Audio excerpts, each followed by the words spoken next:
Bien, ustedes saben que nosotros como programa estamos muy preocupados de esta agenda de futuro que incluye temas tan relevantes para el país y por supuesto para el resto del mundo como es la inteligencia artificial.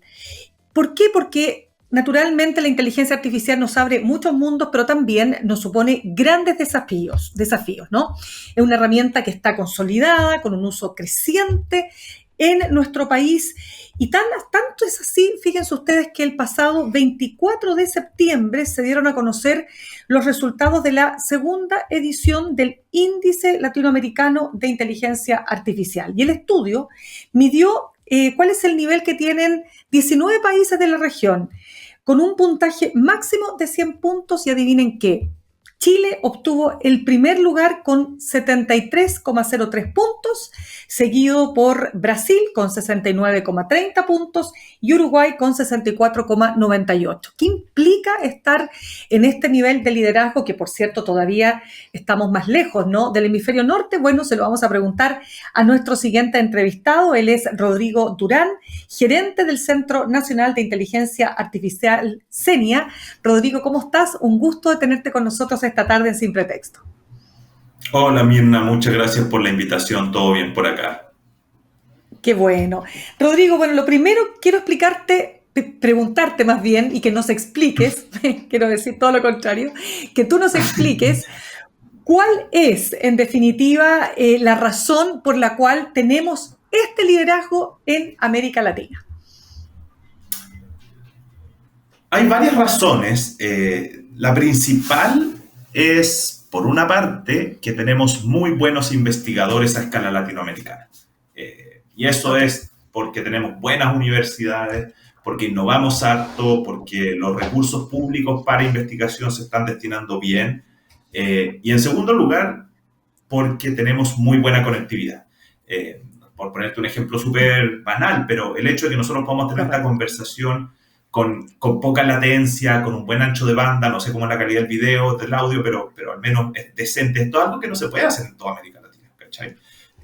Y eso se traduce también y empapa de alguna manera la inteligencia artificial, que básicamente es construir software por Internet. Claro, entonces, ahora de todas maneras, según... Sí, solo para hacerte una precisión ahí, solamente señalar, tal como lo decía al comienzo, que de todas maneras seguimos por debajo de las cifras del hemisferio norte, ¿no es así? Absolutamente, absolutamente. Nosotros lo que hicimos en el índice fue preguntarnos, bueno, ¿cómo tú puedes construir un buen sistema de inteligencia artificial? No un sistema de software, sino que un ecosistema que promueva y que permita que esta herramienta esté al servicio de las personas. Y no que nosotros estemos al servicio de los robots, básicamente. Y para eso tú necesitas, en rigor estricto, tres cosas. Necesitas factores habilitantes, que es la base, la conectividad, el talento humano y los datos, que son necesarios para estos sistemas. Lo segundo es la madurez de estos ecosistemas, cómo tú inviertes en innovación, cómo las empresas y el Estado usan la inteligencia artificial. Y en tercer lugar, las reglas del juego. Cuáles son las normativas, las restricciones, las leyes que finalmente rodean este sistema. Entonces, mirando eso, tú ves a Chile muy bien en América Latina, pero cuando tú subes la mirada y dices, ya me voy a comparar con Estados Unidos, con China o con Europa, te das cuenta de que estamos muy, pero muy, muy atrás. Y eso es algo bien interesante. No en todos los indicadores. Hay cosas donde sí estamos a la par e incluso mejor que algunos países del norte global. Pero en la suma de los más casi 80 indicadores que nosotros miramos, estamos muy atrasados. ¿Y en qué estamos a la par? ¿En qué estamos más o menos, como dices tú, al mismo nivel del hemisferio norte, ¿no? Y todos los países que conforman. Por ejemplo, a lo que te decía antes, en conectividad. Chile tiene una conectividad que es asombrosa a nivel mundial. O sea, el despliegue 5G que nosotros hemos visto acá es una envidia, no sé, para Suiza, para Austria, para Corea incluso. Totalmente, ¿ah? Una robustez muy grande. Sí. Después, en la comunidad de investigación, nosotros no estamos al nivel del promedio de la OCDE, pero si tú miras, por ejemplo, los países de la OECD, en investigación e inteligencia artificial, Chile está ahí con Portugal, ahí con España, si tú controlas por cantidad de habitantes. Entonces, es bien interesante ver que hay y esto es una de las cosas que nosotros rescatamos, es que Chile tiene buenos indicadores en aquellas cosas que han logrado trascender la política contingente y se han transformado en proyectos de Estado, como la conectividad, como la investigación y desarrollo, que seguimos estando al debe, pero en este tema en particular estamos bastante bien, y como las políticas de promoción de la inteligencia artificial. La Estrategia Nacional de Inteligencia Artificial del gobierno del presidente Boric es una actualización de la que presentó el presidente Piñera. Eso es algo que tú no ves en ningún otro país de la región donde se le haya dado continuidad a esta política. Entonces, ese elemento particular de Chile en relación al resto de la región es bien, bien interesante de mirar. ¿Y dónde estamos por debajo y cuáles son, dirías tú, de los ítems más importantes para entender esa, digamos, disparidad con los países desarrollados del norte, del hemisferio norte? Bueno, en todo lo otro. Pero para ser por más ejemplo, concreto, a saber. Ponte tu inversión en empresas. ¿Ya? Tú tomas América Latina en su conjunto, desde México hasta Magallanes, y te das cuenta de que la inversión total privada en inteligencia artificial está en torno a los 8.000 millones de dólares, cuando la inversión total en el mundo son más de 200.000 millones de dólares. O sea, si tú dices ya cuánto del PIB del mundo representa América Latina, está en torno al 10-12% y la inversión es menos de la mitad que eso. Entonces, perdona, Rodrigo. Y te interrumpo ahí un punto para que todos los que nos escuchan y nos ven a esta hora entendamos. Cuando decimos, ¿no es cierto?, en productividad, en empresas, ¿no es cierto?, dame un ejemplo para entender ahí cómo se plasma aquello, la inteligencia artificial puesta al servicio del desarrollo. Hay dos formas. Una es que yo use inteligencia artificial en los procesos de mi empresa o en los procesos míos como funcionario, como trabajador, ¿cachai? Que le pregunte a Gemini o a ChatGPT que soy un diseñador y uso Midjourney. ¿Ya? Ese espacio como de uso diario es una alternativa, y la otra es que yo tengo un proceso productivo, no sé, hago poleras y automatizo o eficiento ciertos procesos usando inteligencia artificial. Y la tercera alternativa es que a ti o a mí se nos puede ocurrir un negocio basado en inteligencia artificial, como por ejemplo Notco. Notco es una empresa que produce alimentos basado en inteligencia artificial. Claro, exacto. Y muy exitosa por lo demás. Exacto, y muy exitosa, pero es un caso súper raro local. O sea, tú no ves muchas más. Eso te iba a decir. Sí. Y las startups pero las startups que se están desarrollando en Chile todavía no alcanza todo aquello para decir tú, aquí tenemos un tremendo potencial de desarrollo a través de la inteligencia artificial.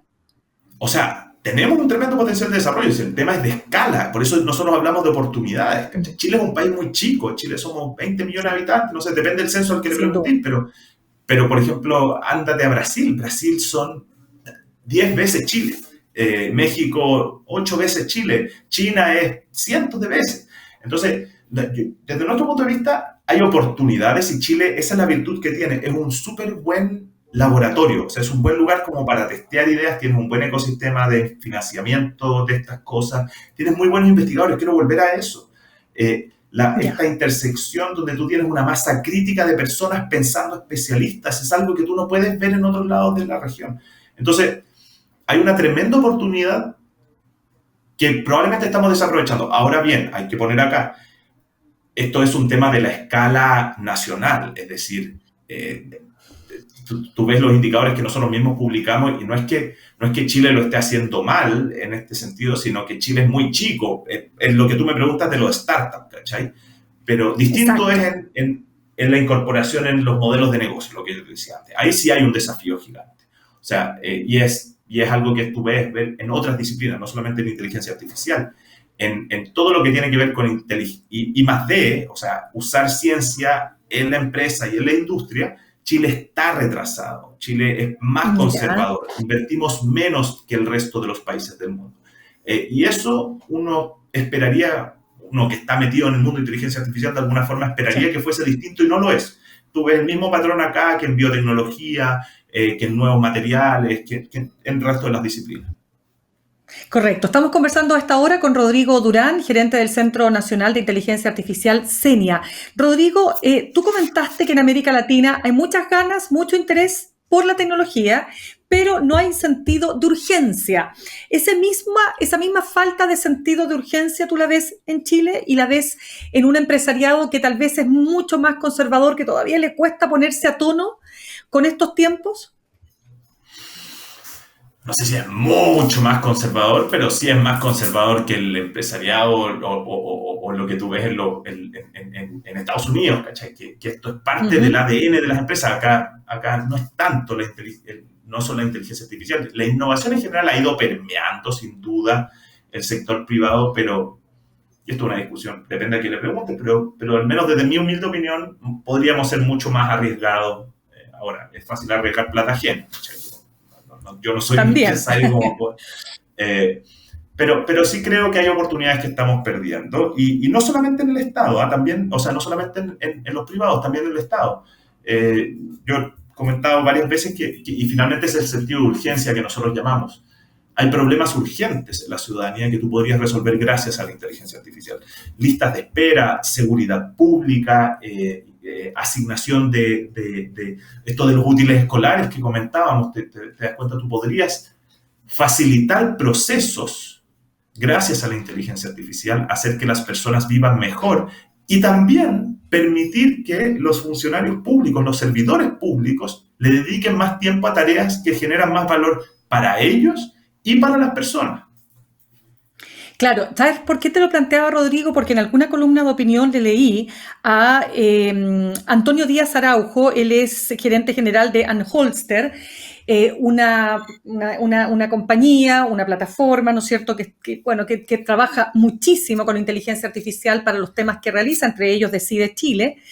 Y Antonio decía que en una participación que había tenido con la ENADE del Encuentro Nacional de la Empresa, una de las cosas que más le había llamado la atención era precisamente esto que tú señalas, la falta de sentido de urgencia, que estábamos como que no estamos entendiendo cuánto necesitamos de incorporar inteligencia artificial, pero tomarle el peso.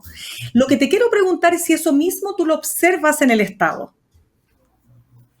Sí, totalmente. Estoy totalmente de acuerdo con Antonio. Holster es una tremenda empresa, un pionero en temas de ciencias de datos e inteligencia artificial. Claro.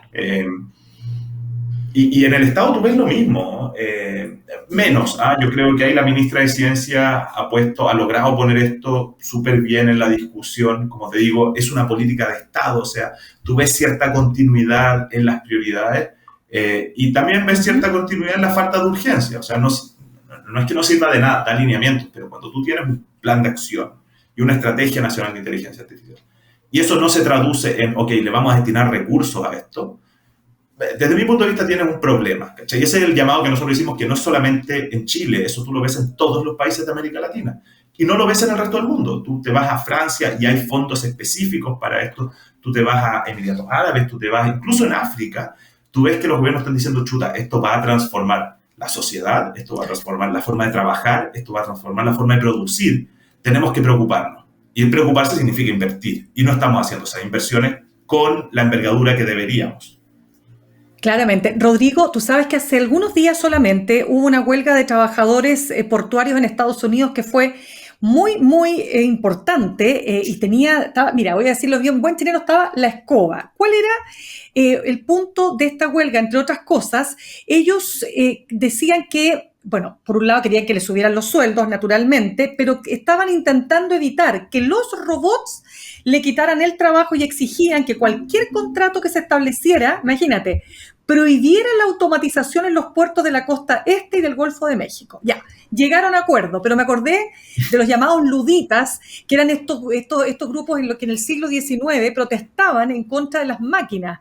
¿Te fijas o no? Entonces, te pregunto, ¿cómo ves un fenómeno como ese? ¿Te fijas? Porque es como que hoy día dijéramos, no queremos email, vamos a volver a mandar cartas por correo. ¿Cómo ves esa discusión que también se toma el debate? Es súper interesante. De hecho, a mí me encanta el ejemplo de los luditas por las consecuencias que tuvo después, ¿cachai? Hay un paper... Yo cuando entré al SENIA no cachaba mucho de inteligencia artificial, honestamente, hace casi 3 años. Y lo primero que revisé fue el tema de los luditas. Es bien interesante ver el desarrollo económico de las regiones donde el ludismo fue más fuerte, porque tuvo un impacto significativo no en la generación inmediata, o sea, finalmente los luditas lograron su objetivo donde tuvieron más fuerza, que fue detener la automatización usando telares automáticos, pero la generación siguiente de ellos tuvo una caída significativa en sus ingresos y eso se traduce hasta el día de hoy en Inglaterra. Entonces, eso te lleva a preguntarte, chuta, claro, yo puedo lograr hoy día que gracias a oponerme al cambio tecnológico puedo frenarlo, pero el resto del mundo va a seguir avanzando, ¿cachai? Y no va a ser a mí quien le va a afectar, va a ser a la generación siguiente. Ese tema tiene mucho que ver desde mi punto de vista con la falta de información y la falta de sensibilización y el imaginario que existe respecto a la inteligencia artificial. La evidencia más robusta, más sólida de Stanford, del MIT, de Goldman Sachs, muestra que es imposible que incluso un robot hoy día, la máxima tecnología, reemplace todo lo que hace un ser humano en una ocupación. Reemplaza tareas, partes específicas de una ocupación, pero no reemplaza todo. ¿Por qué? Porque las personas confiamos en personas. Es un fenómeno súper antropológico, casi genético, de que tú confías en un ente humano, en una persona, no confías en un robot. Y por eso es que en nuestro imaginario los robots como que nos van a reemplazar se ven como humanos. Cuando los robots ya nos van a reemplazar, si llegas a aplazar, va a ser más parecido a un data center, ¿cachai? O a un computador, una torre de computador, ¿cachai? No va a ser algo físicamente parecido a nosotros, claro, pero lo imaginamos así, porque de alguna forma esos atributos es una cuestión muy, como te digo, antropológica. Entonces, ¿qué es lo que desde mi punto de vista hay que hacer? Y esto lo hemos conversado harto y hemos avanzado con el gobierno y con algunas empresas en emprender una campaña nacional de sensibilización y de alfabetización. ¿Cómo nosotros logramos que todos los auditores y todas las auditoras entiendan qué significa que un robot aprenda? No es que un robot vaya al colegio y haga tareas, es distinto el proceso. ¿Qué significa que un robot crea? ¿Cachai? ¿Qué hay detrás de cuando tú le dices a ChatGPT o a Gemini o a la inteligencia artificial que está ahora en WhatsApp, oye, hazme esto? ¿Qué pasa detrás? No a nivel técnico, pero sí a nivel conceptual. Y eso nos va a permitir entender los límites. Si esto tiene límites, no es omnisciente, es distinto. Y por lo tanto, una vez que nosotros entendamos eso, vamos a decir, ya, perfecto. Entonces, ¿dónde están los riesgos acá? ¿Y dónde están las oportunidades? ¿Y cómo minimizo los riesgos y me opongo a que estos riesgos crezcan? ¿Y cómo maximizo las oportunidades? Pero para eso necesitamos sensibilizarnos. Totalmente, y quiero entrar en ese punto, pero antes de eso, solo para cerrar el tema de los luditas y de todo este miedo a perder los puestos de trabajo. La pregunta es, tú dices hay que alfabetizar, hay que tomarle el peso, hay que tomarle el sentido de urgencia, etcétera, pero lo que es evidente es que ciertos puestos de trabajo, tal como los conocemos hoy día, van a desaparecer. Y uno cuando va al supermercado ya cada vez es más extendido, ¿no es cierto?, el cajero automático, ¿no? O sea, el cajero automático me refiero a la caja automática y no al cajero atendido por una persona, si bien todavía existen. Pero eso para poner un ejemplo. Entonces, ¿cómo abordar ese desafío?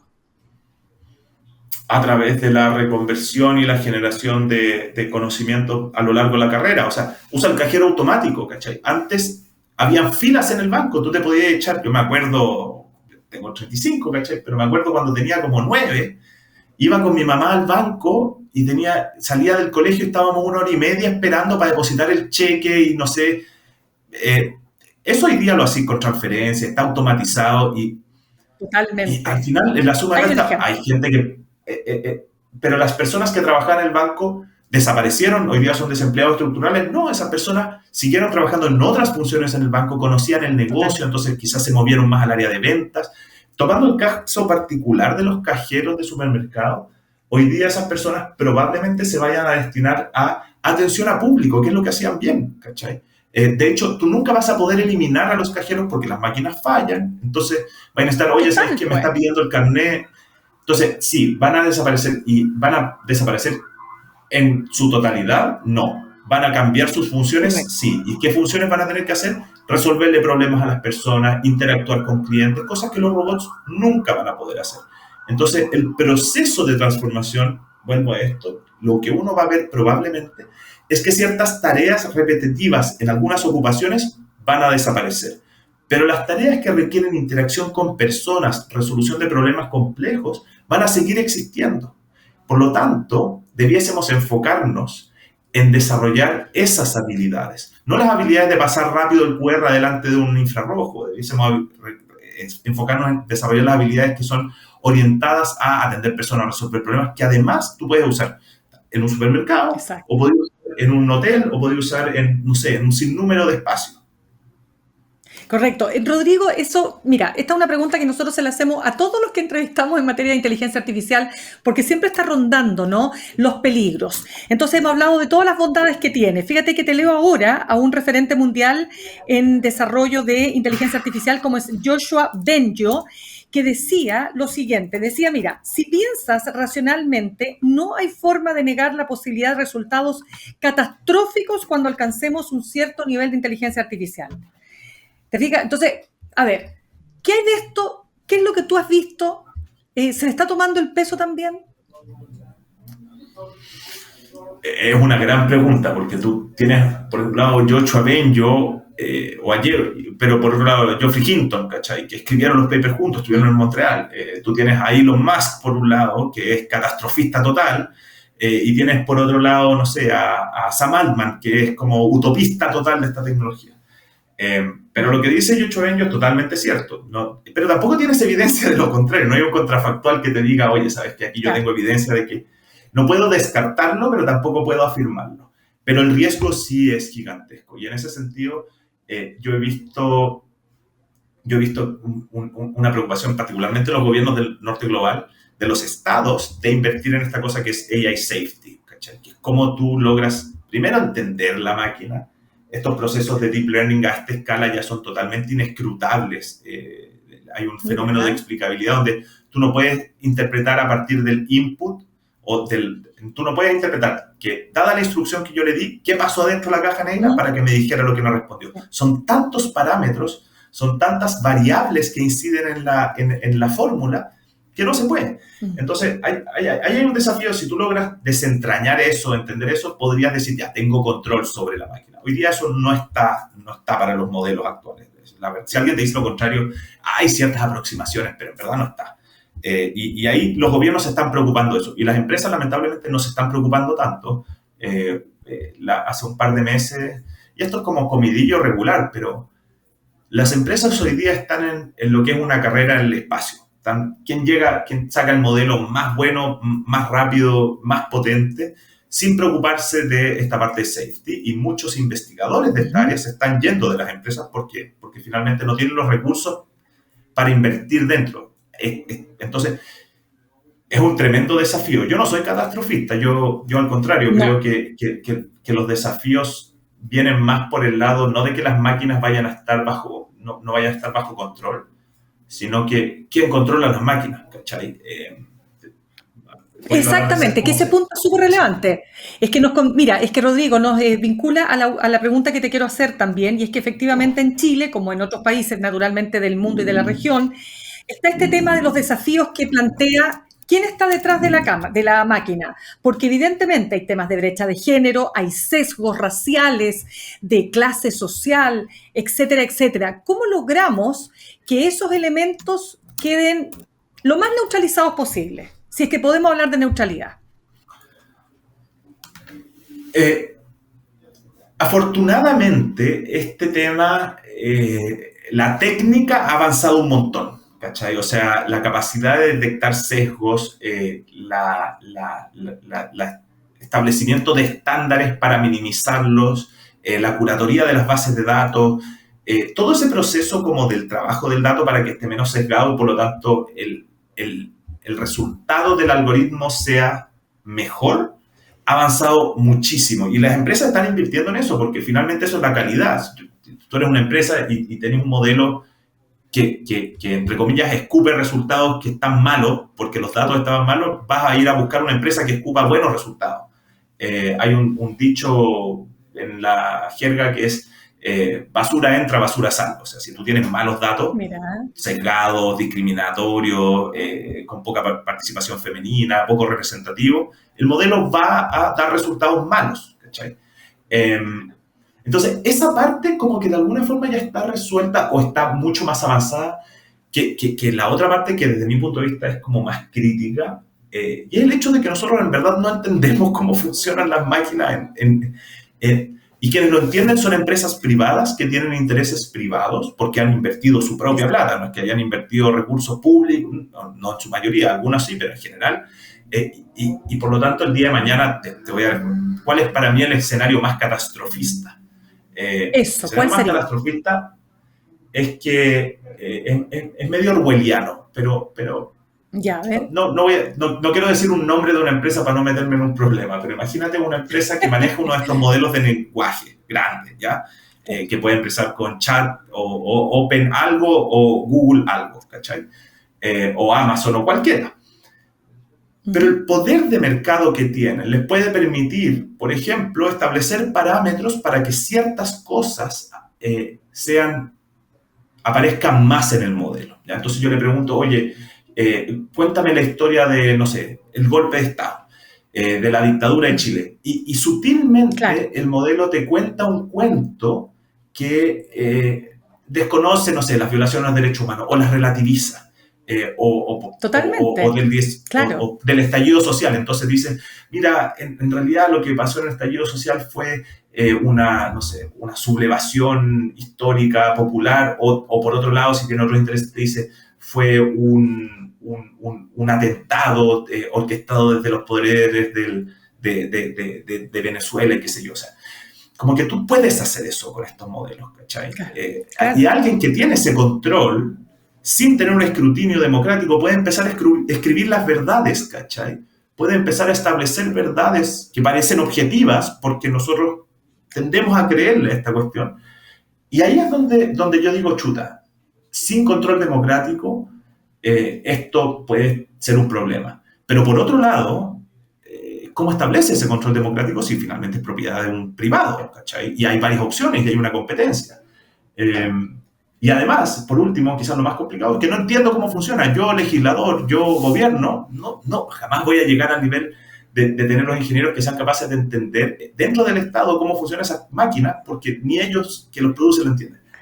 Entonces, claro, pero por eso la Comunidad Europea lo está regulando. Pero por eso la Comunidad Europea lo está regulando. Pero la regulación de la Comunidad Europea apunta principalmente a esta visión de no daño, ¿cachai? En el fondo es como... a ver, y para cerrar la idea, para mí la necesidad de que los datos de nuestra región, de América Latina y de Chile particularmente, sean libres, tiene que ver justamente con esto, porque al final del día, si yo ya no soy conspiranoico, siendo no conspiranoico, pero si los datos no están en el modelo, esa parte de la historia no existe, ¿cachai? Entonces, si por ejemplo hoy día la participación de Chile en los modelos tipo Gemini o ChatGPT es muy baja. El viernes hicimos un experimento, pero pregúntale tú a la IA de WhatsApp, dile, descríbeme un chileno, y te va a dar una descripción así, y después dile, perfecto, hazme una foto de uno, y mira lo que te muestra. Y eso porque no tiene datos. Hazlo. Increíble, ¿eh? Sí. No, totalmente. Entonces, hoy día, la única forma para mí que tú tienes para enfrentar este apocalipsis son tres cosas. La primera es que haya más datos disponibles para los modelos de forma segura y que no transgredan los derechos de autor y todo eso, pero que nuestra región, nuestro país exista. Lo segundo es el pensamiento crítico. Cómo nosotros somos capaces de distinguir, ¿cachai? Si a ti o a mí nos cuentan esa historia que yo te acabo de contar de la dictadura, probablemente vamos a ser escépticos de esto. Pero puede que una persona en el futuro no sea. Y lo tercero es que tenemos que ser capaces de estar sensibilizados y alfabetizados en cómo funcionan estas herramientas. Sin esas tres cosas, es altamente probable que se materialice este escenario más distópico. Absolutamente. Rodrigo Durán, gerente del Centro Nacional de Inteligencia Artificial, CENIA, te queremos agradecer por esta valiosa explicación y conversación sobre los alcances que tiene la inteligencia artificial y, bueno, los desafíos que aún tenemos como país.